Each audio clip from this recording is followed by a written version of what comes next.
যেখান থেকে বলছি এটা হচ্ছে আসামের ব্রহ্মপুত্র নদ। তা ব্রহ্মপুত্র নদের বিস্তার সম্পর্কে আপনাদের জানা আছে, আপনারা দেখতে পারেন এটা পাহাড়ি নদী, খরস্রোতা, চারিদিকে পাহাড় দিয়ে ঘেরা, একটা দিকে গৌহাটি শহর আর আরেকটা পাহাড়।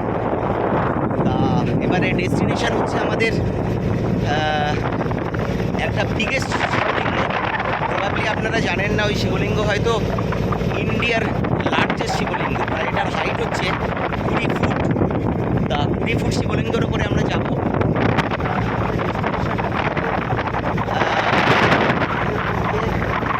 সোজা গিয়ে একটা পাহাড় রয়েছে, পাহাড়টার নাম আমি পরে রিলসে বলে দেবো, এক্স্যাক্টলি আপনাদের বলতে পারছি না, না জেনে তো বলা উচিত নয়। সুতরাং our destination is towards that Shivling. Thank you very much.